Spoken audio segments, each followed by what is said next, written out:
Hello and welcome to In This Together 2025.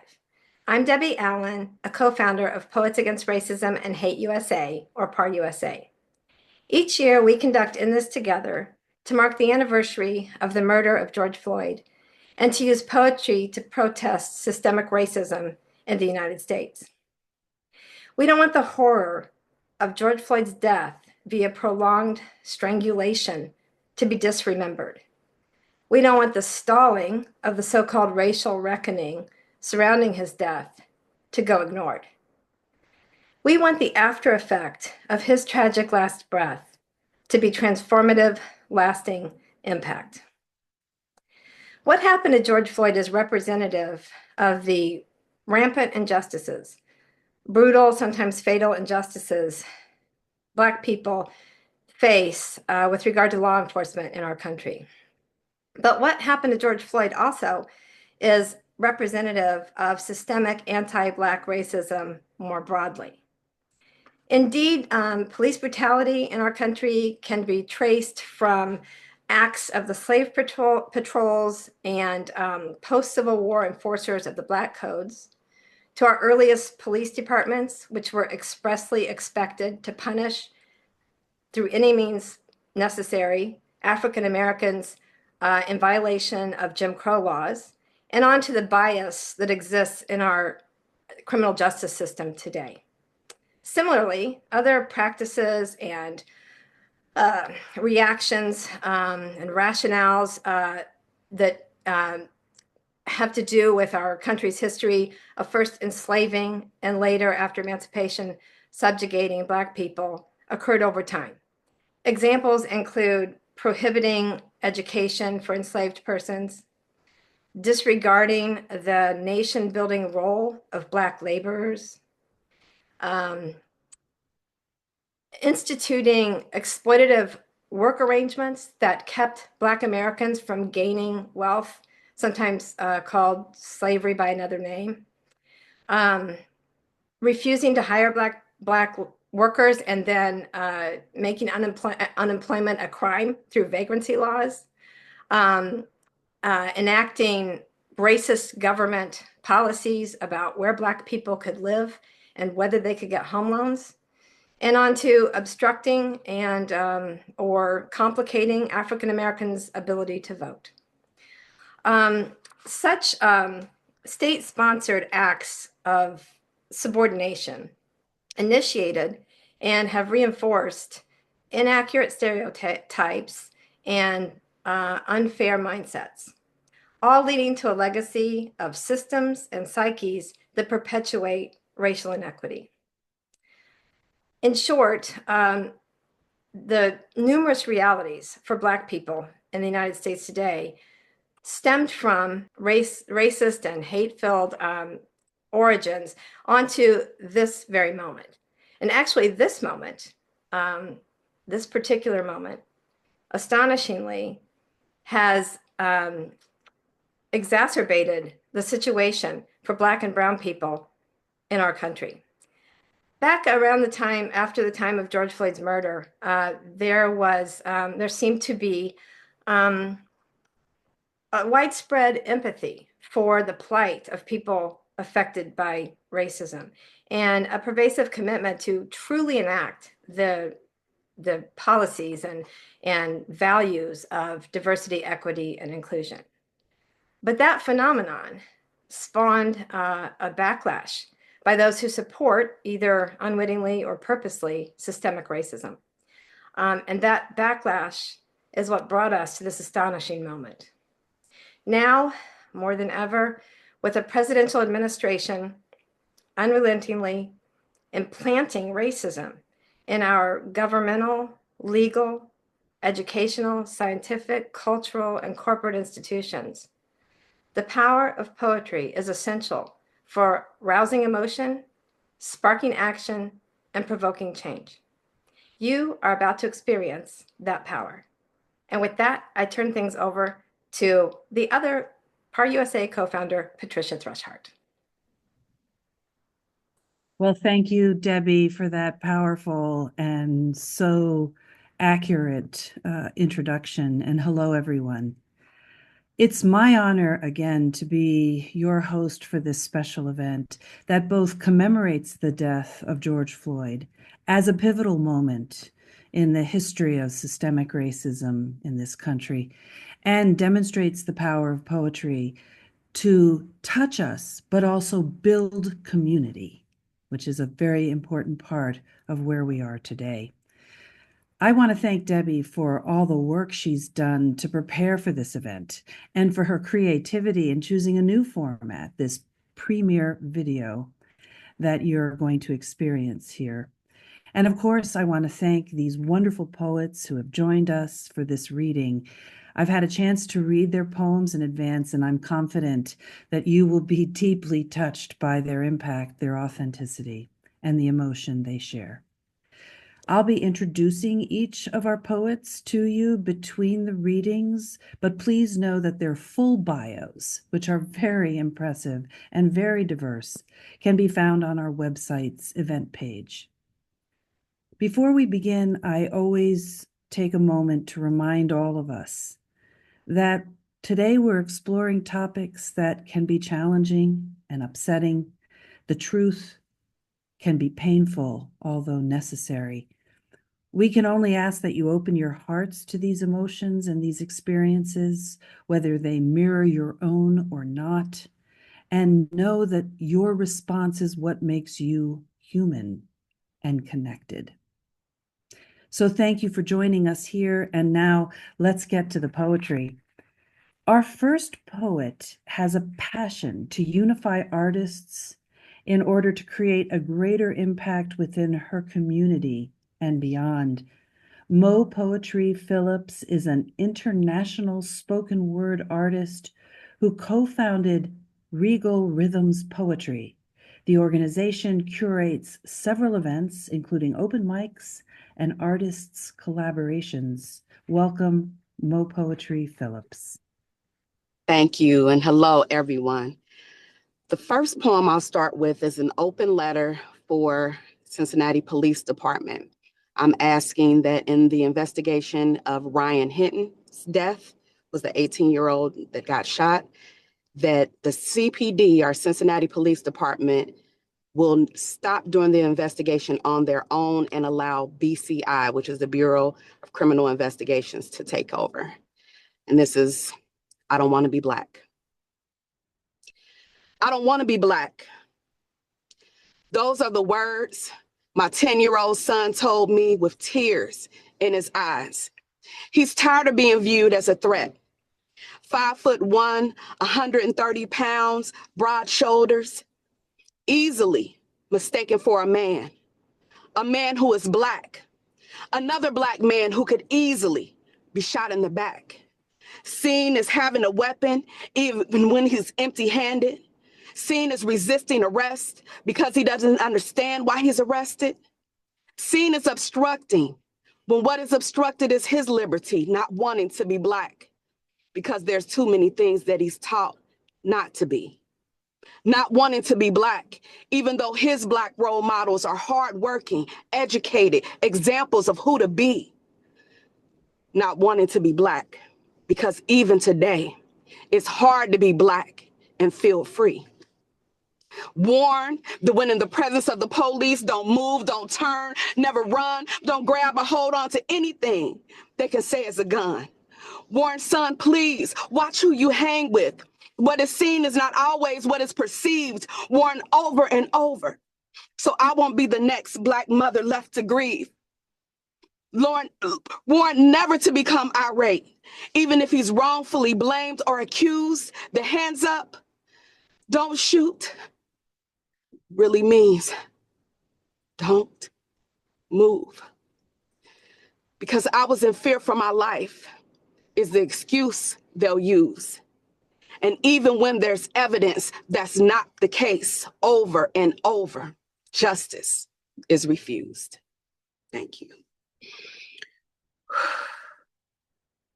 The funeral is today, so it's a bit emotional here in the city of Cincinnati. So I say hello to all of you.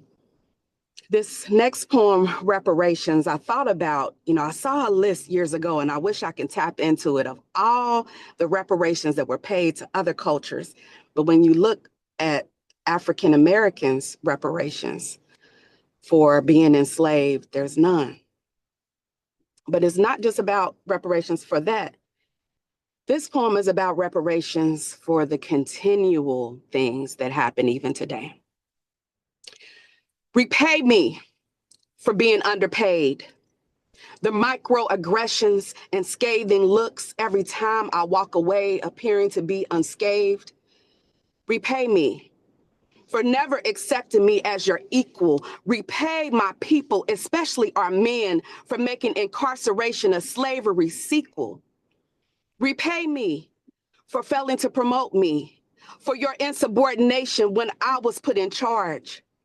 Repay me for taking credit for things I created, the blatant disregard. Repay me for always weighing my words on an unjust scale. Repay me for the times that you gave it to me, but I didn't tell you to go to hell. Repay me for always thinking you're right and I'm wrong. Repay me double overtime. This has gone on way too long. Repay me for feeling I'm a threat while threatening me with stand your ground. Repay me for every person who feared me when I was around. Repay me for the lack of eye contact and acting like I'm invisible while you say, hand on your heart, one nation under God, indivisible. Repay me for your patriotism that patronizes my Black pride. Repay me for racist, broken systems set against me while my reparations are spent to get you higher rents for my neighborhoods you gentrified. Repay me for the whip marks on my ancestors' back, Black tax and police brutality. Repay me like you've given reparations to other nationalities. Repay me for the fugitive slave laws that had us traveling from house to house, that were on the Green Book, running underground. Repay me, because even today, there are still sundown towns. This poem could go on forever because the math ain't math, and even though I'm a mathematician, consider this poem a demand letter, an invoice, a requisition. So this next and final poem will be all about the work that we do here at Arts Equity Collective and Regal Rhythms Poetry. And it's dealing with work with children. So it's vicariously. Jay lives drowning in brown liquor, nursed in drunkenness, learned to speak while being taught ABCs with slurred speech, learned curses, and curse words through cursives. He's been cussed out so much he could graduate with an MFA.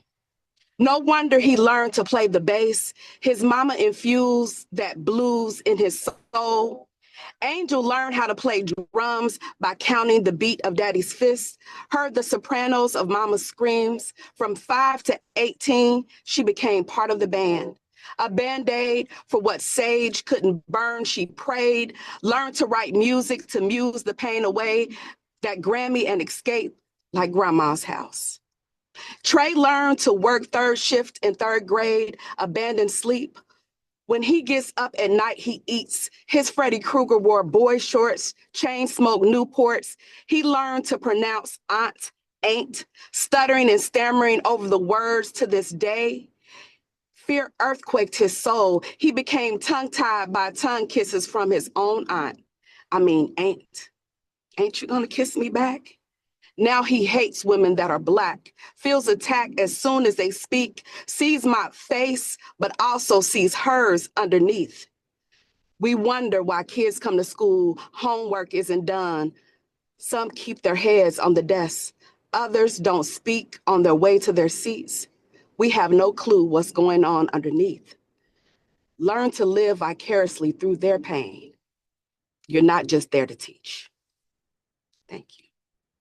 Thank you. Thank you, Mo Poetry. What a powerful set of poems, and what a powerful delivery. Your demands for justice and for reckoning are impossible to ignore. Beautiful. Our next poet is Lynn Ford, a fourth-generation Black Appalachian storyteller and writer. Her work has won awards too numerous to mention here, so please visit our event page for her complete bio. Beyond her writing, Lynn is a teaching artist and a Thurber House mentor for young authors. That's the next generation. So hello, Lynn. Thank you, Patricia. I feel honored to be with everyone here. I'm going to share 5 short poems from the emotional mindset of a Black mother, grandmother, and great-grandmother. The first one's called Hearts. With woman's truth, with elders' truth, with mother's truth, with daughter's truth, heart beats with truth's rhythm. Hearts dance to the story songs of ancestors who revisit to inform our steps, to guide us as we gain ground for our children.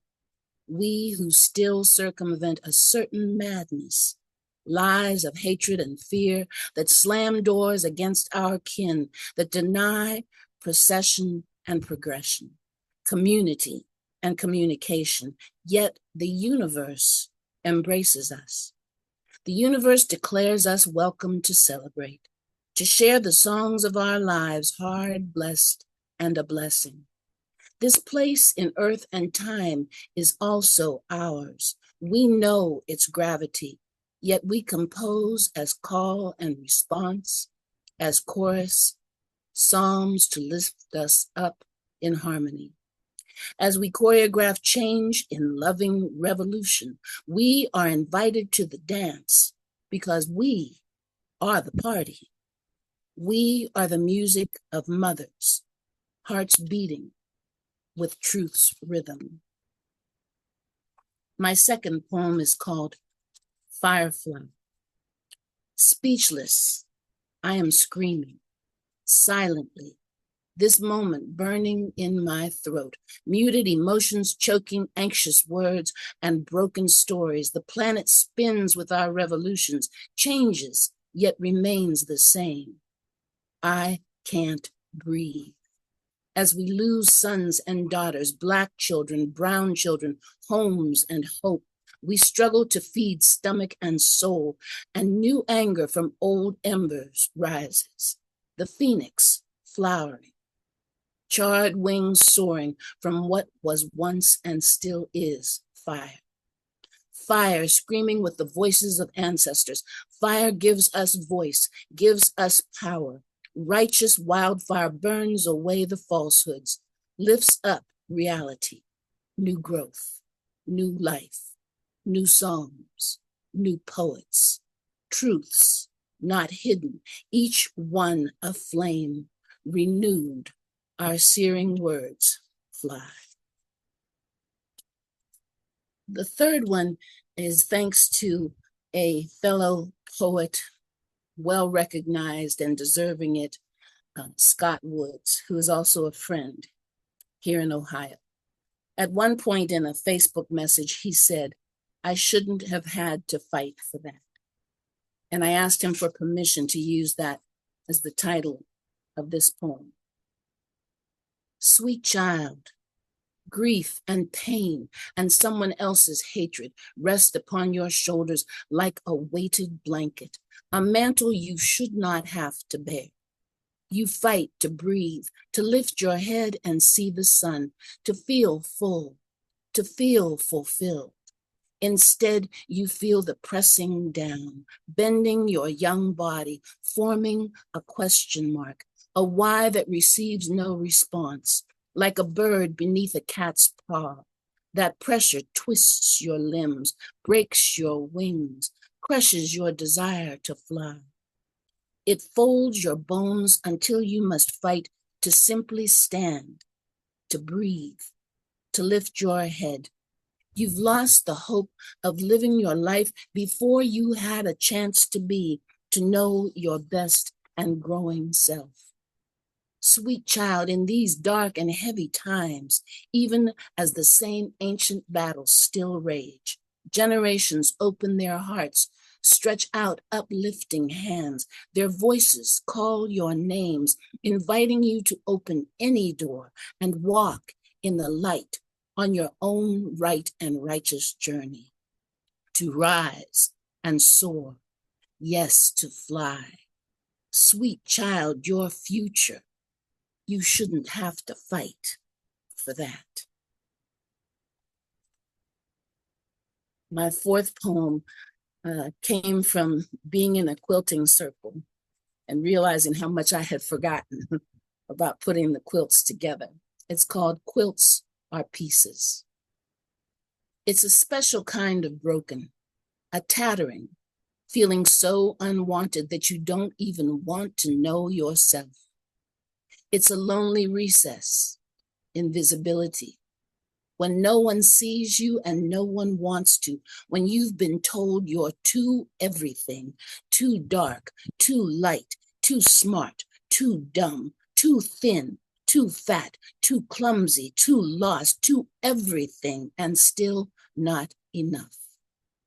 Too young, then too old, too fast, then too slow, too dulled and shredded to be of value, except maybe to some wounded someone who is watching you as you pick up what's been broken and torn, and making your own pattern, finding your own threads, measuring your own stitches, mend yourself. For that one who watches, you are a patchwork of wonderful, offering that one a vision, a chance to become a work of heart. Quilts are rough pieces made whole by the beautiful ministering tension of strength of mind and determination, of being lovingly pulled together. My last poem is called Rainbow. The pledge, the promise, has not yet been fulfilled. We who live by the strength of generations still fight for love, for learning, for life, for our children, for a present joy and a future gift.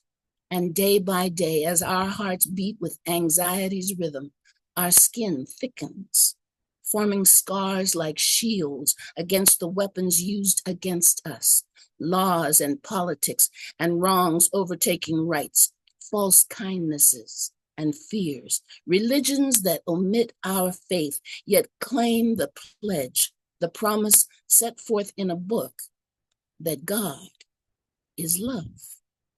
We are not waiting for the promise to be kept, for we have borne the weight of believing in its covenant.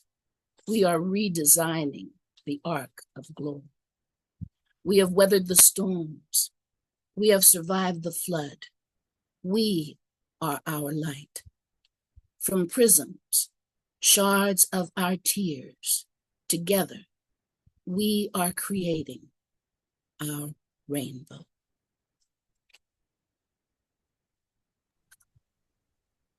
That was wonderful, Lynn. Thank you so much. Your focus on generational currents, mothers, daughters, elders, it reminded me of how important your work, all of your work, is to challenge racism and bigotry and hate, not just for the present, but for the future. That's been a wonderful theme already in tonight's reading. So it's a pleasure now to introduce Jeremy Jusick, former Poet Laureate of Parma, Ohio, and the author of several books. He's also featured Poets Against Racism and Hate on the podcast he hosts for the Ohio Poetry Association, which we greatly appreciated. Welcome, Jeremy. Thank you very much. I have 3 poems to share today, and thank you to Patricia and Debbie for hosting this. Your events are fantastic and very important. I tend to write, I was actually just telling Debbie about this. I tend to write more about environmentalism and poverty because those are the kinds of things that I've dealt with in the nonprofit space and the types of things I've had the most exposure in dealing with. And the thing is about systemic problems that those things illuminate, like poverty, the more vulnerable a group is, the more they experience it and the more it's slammed down onto them. And, you know, if you're there are impoverished white guys, but there are a lot more impoverished black guys. And and then, you know, if you're female, Cleveland is one of the worst places to live as a black woman who's giving birth to a baby. It's just those are just the statistics and the facts. So I think one of the smart things about this group changing its name, adding the and hate onto the group, is that hate proliferates through other groups, and it, you know, and for someone like me who doesn't really have a right to be in this space and try to share things that I've seen, it's all connected. So anyway, this first poem I wrote 5 years ago, and it's going to be true 25 years from now. It's called Now is the Winter of Our Discount Tents. I wrote it during COVID. This won't surprise you. It is 2020. Walmart sells Ozark Trail 3-person outdoor camping dome tents for $24.94, which is cheaper than the 1-person backpacker. A sweet sweet for the homeless. Essential heroes sell these with a smile, hacking into their shirt sleeves while running the finger and bagging full-time homes for no-time workers. Lake Effect wind pierces the petty and unsettled grudges. Long-time memories of laughing around the kitchen card table as a turkey bathes in the broiler. Those days are done. We're not having Thanksgivings anymore. Not with the whole family, we can't agree. As nylon hearths and zippered walls appear in underpasses, the essential hero clerks who helped handle the homeless use food stamps and part of their petty paychecks to reward the monocratic mid-merging monopolies that employ them. Pure applause and empty words is all they'll reap, for these heroes aren't allowed to sow. So what on earth will they reap? Empty words like the empty snow falling on empty hearts as empty vessels open their empty goddamn tents and empty apartments, illuminated by this worthless fucking empty poem that does nothing for anyone. All right. My second poem. This one is called Children Falling into the Sky. There are fewer trees each year, but more windows. Children press their faces to them, smeared with honey and caked with microplastics. They do not blink when the sun doubles down, when the rivers flee the coasts like rats from a burning museum. We're all rats, and it's already too bright to remember shade. We're already too bright to hide like the cockroaches we are. Our playgrounds are cul-de-sacs, baked black and smoking. Our lungs, little marshes swallowed by the plastic. We're told to take that styrofoam and plant hope in it, to compost dreams, to recycle grief. They ask what happened to the frogs, but we just don't hear them ribbit anymore. The frogs are myths now. They ask what happened to the snow. We say, oh, that was just God's dandruff. They made it all up, and he's cleaned himself up. But the sky yawns open in the shape of a ledger, the columns we never balanced tumbling downward like teeth. Somewhere, far beyond that carbon border, our grandchildren try to build a treehouse in a methane plume. Now their limbs are strong, but gravity's stronger. One slips, then another, and we watch. We watch them falling into the sky's hollow throat, their laughter trailing behind them like endangered birdsong. And we don't look away. We can't look away. We built the void to hold them.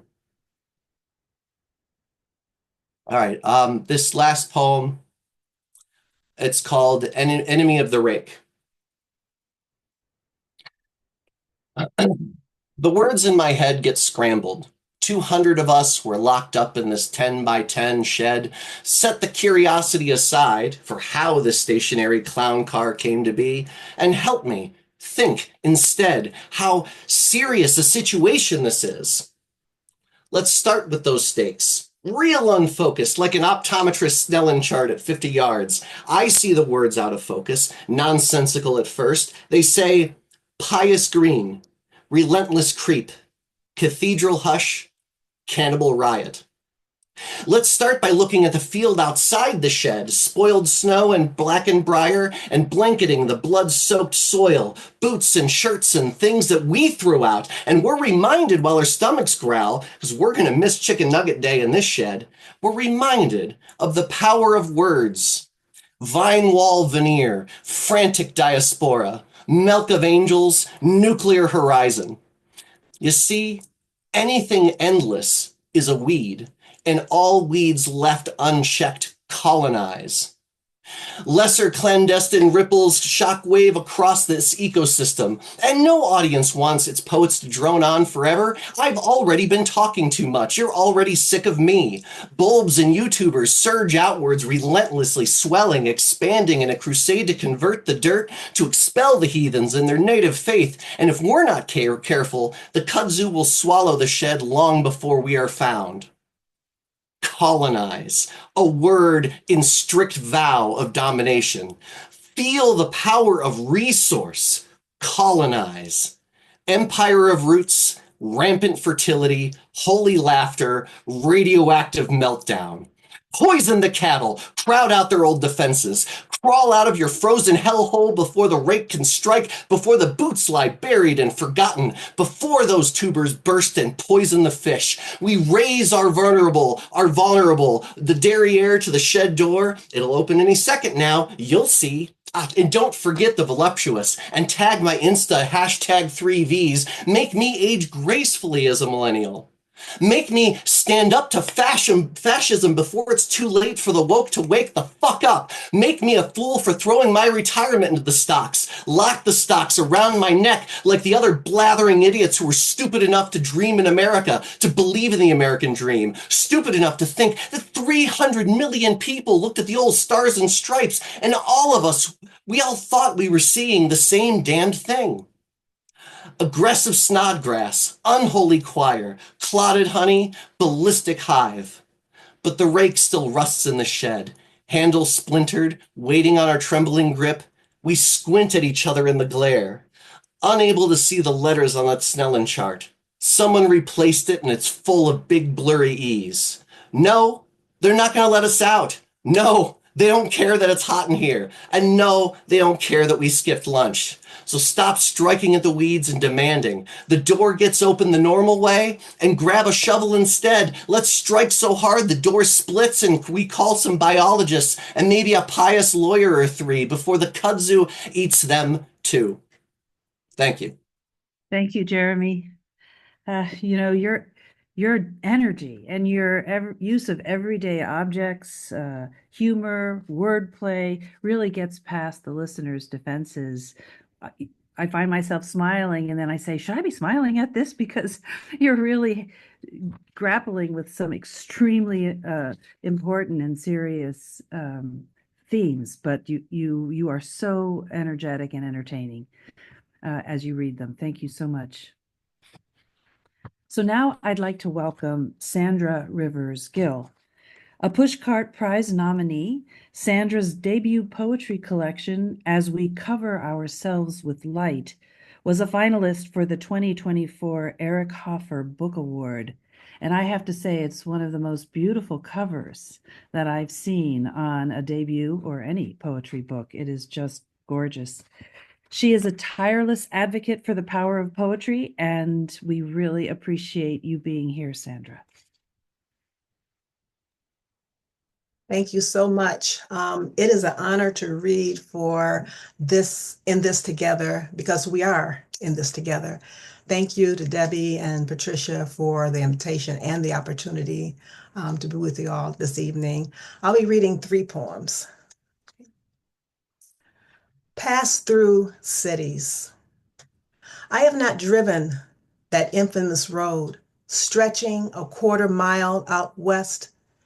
Route 66 has a historical song singing, America, the Beautiful, cuts across a country of dust, cruising at 45 miles per hour.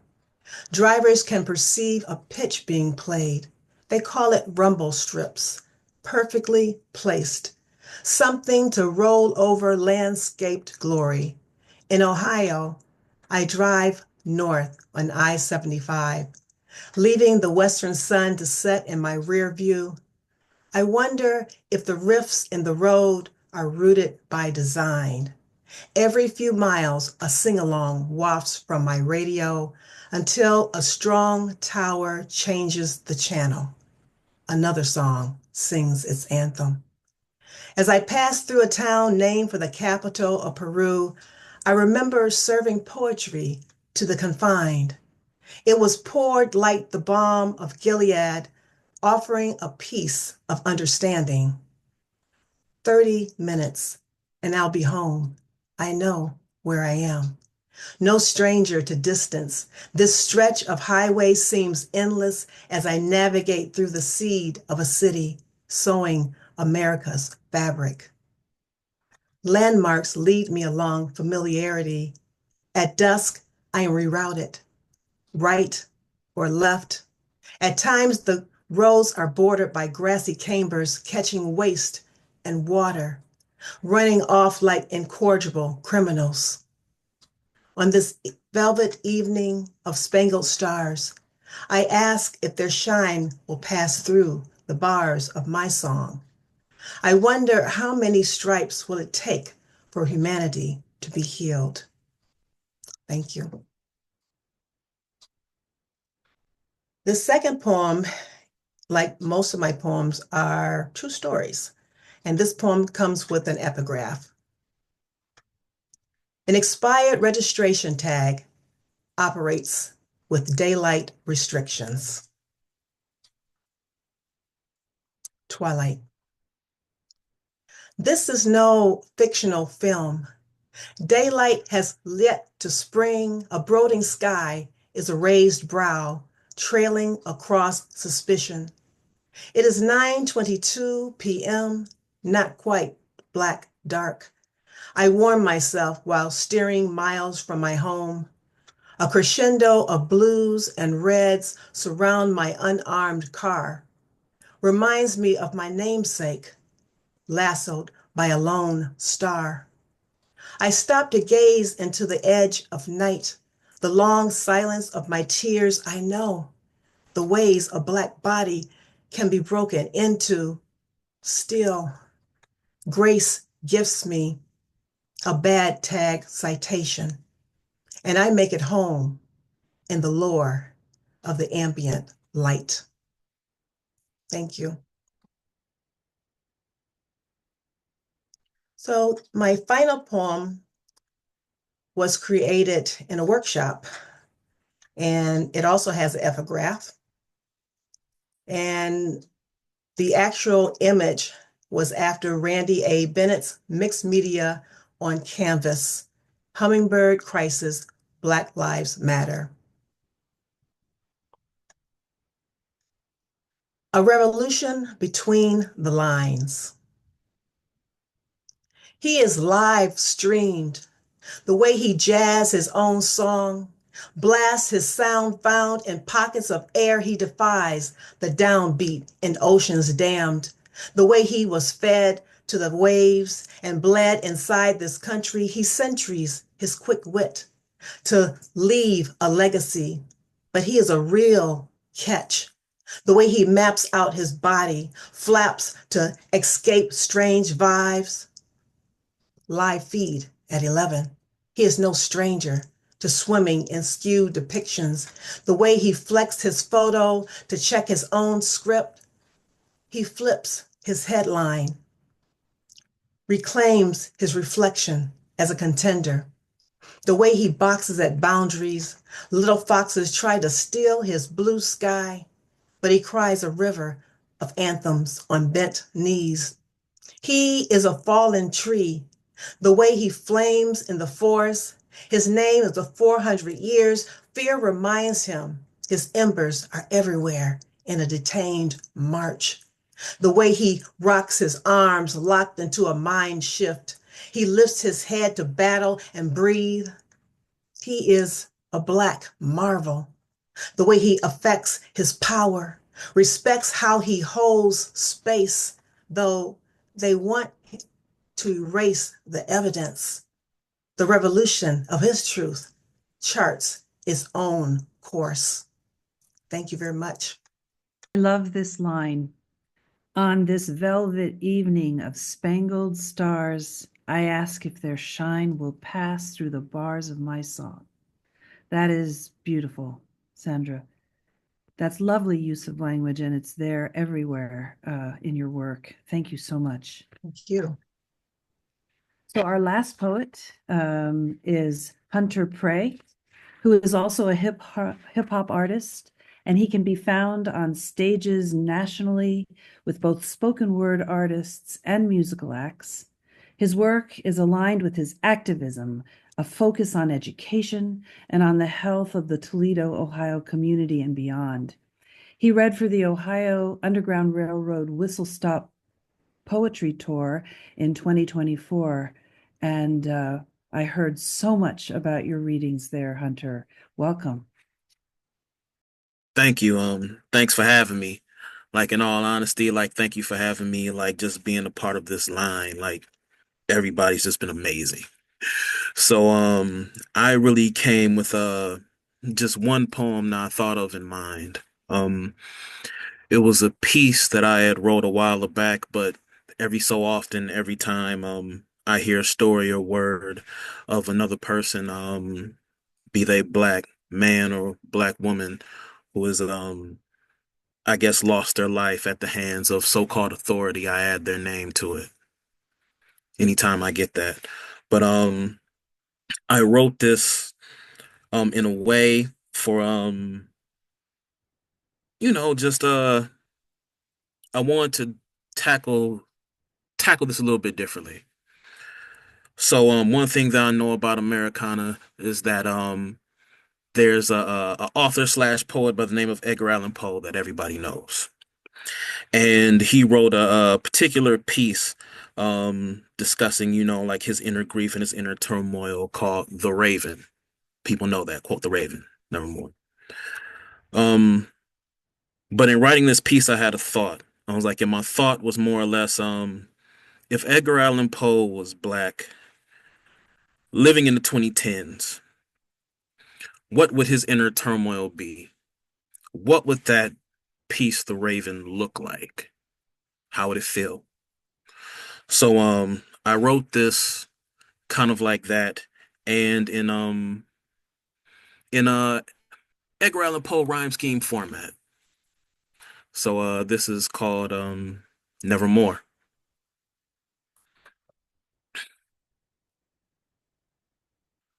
Once upon a midnight clearing, while I ponder things I'm dreaming, and Kendrick Lamar rumbles from a stereo that sits upon my bedroom drawer. While I nodded, writing, rapping, suddenly there came a capping, as if someone loudly papping shots outside my ghetto door. Same old shit, I muttered. Life outside my ghetto door. Only this and nothing more. Ah, yes. It was March, and I sincerely remember spring re-enters. Hot days early, chilly nights late, when darkness and moonlight sojourn. And I thought to myself, how can this be? The sound is louder than my stereo and my TV, as my TV played The Walking Dead and I flipped to channel 24. Watching news clips of sorrow. Sorrow for the ones lost before. Same old shit, I thought, and nothing more. But the combination of it all unnerved me, curved me down an alleyway of thoughts I've never been before. And now, still thinking, as if my mind stood repeating, why is there papping outside my ghetto door, and news clips of sorrow for the ones lost before? Why is this? So I approached my door. So I flung my door open, and soon I had noted, in the darkness nothing moved or floated or seemed to be at war. So I shut the door and shrugged my shoulders, turned, and then my skin got colder. For no more than 30 seconds older should I hear shots capping and sirens outside my ghetto door. Why in the darkness there is nothing, yet shots ring and sirens sing outside my ghetto door? My imagination, I thought. Nothing more. But I hurried to my drawer. Kendrick Lamar is still repeating. At once, I knew this thought was fleeting. Checked my Wi-Fi, checked my stereo to see if it's still streaming, making that capping sound for sure. But alas, the signal is crystal clean. I need to know what the hell this means. And TV talks, and shots still ring, and sirens scream as if city and country have gone to war. Why the talking sounds of city and country have gone to war? Now twice again, I check my door. Once more, deep into the darkness peering. Long I stood there. I was wondering and I was fearing and I was doubting and dreaming dreams no black man should ever dare dream before. But still, that silence was unbroken, and the stillness gave no token, and the only word that seemed to be spoken was that of a whispered word, and in the dark of my mind echoed back a whispered, murmured word. Nevermore, nevermore, nevermore. At once my mind started racing, leading me, pacing, burning a pathway of worry back and forth across my carpet floor. Stop. Look. That TV streams pictures of black bodies. All unwarranted deaths, flames no longer sparking. Then suddenly I started to feel a ghostly presence rock me to my core, shaking, rocking, breaking my core. Then my reflection in the TV whispered, nevermore. There it was, the answer looming. I heard it within me booming, of those dying faces seeing their ghostly flame char shadows across the floor. Emmett Till, Trayvon Martin, Timothy Thomas, Anna Brown, Mike Brown, John Crawford, Tamir Rice, George Floyd, Sandra Bland, Breonna Taylor, Sonia Massey. TV shots and shots still ring out as if something I can no longer ignore. TV outside my door, the reflection no longer ignored. Then from my mouth I uttered, nevermore. Engulfed in furious anger, should I sit here and do nothing while we walk endangered because society sees us as familiar strangers and has us conditioned for war? Why is shit so hazy when people crazy enough to deem themselves a boss with no job or employees? Is it Ross? Is it Drake? Is it the music that I rock? That they rock? Should I tell them, stop it, I implore. Racism, guns, violence, sirens, stop it, I implore. Then I spoke that word, nevermore. See, I need to grasp these reasons why. A chance at answers I need to find. I began mulling over books and statements of forgotten lore. Du Bois, Souls of Black Folks, Bell Hooks, How to Exist with Black Soap, shout out Fatal Prose. We do things different, but maybe we should learn what was taught before. Keep the future and understand what was wrought before. Then things can change forevermore. Then Project Windows turned to glass broken, shattered from weapons past, at last a token. Out in the darkness, shots blast as I ran outside my ghetto door. I yelled, they trying to be something they wasn't. Dying by white folks, family and cousins, all from fear that really doesn't matter. It pissed me off just that much more. Could this situation be more asinine than that guy from Jersey Shore? All of this, nevermore. And now it seems I know my place, as if the Lord should give me grace that I should stand across the stage and make my case and more. Presently my soul grows stronger, hesitating now no longer, for our children live as the walking dead and only find solace in a morgue. So many of our young ones sit prematurely on heaven's shore. When will we scream, nevermore? Now it seems I know my place, as if the Lord should give me grace, that I should stand across this stage and make my case and more.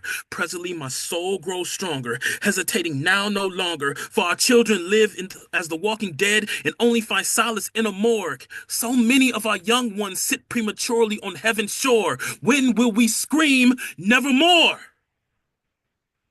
Thank you.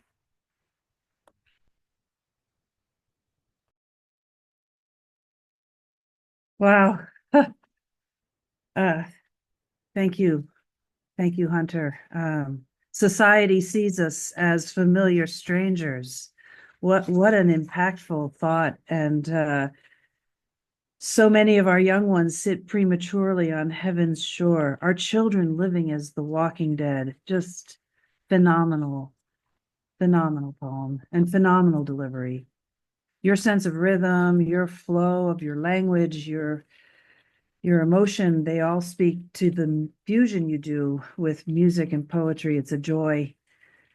And if that's the right word, to hear you read. Thank you. So we end with that remarkable reading.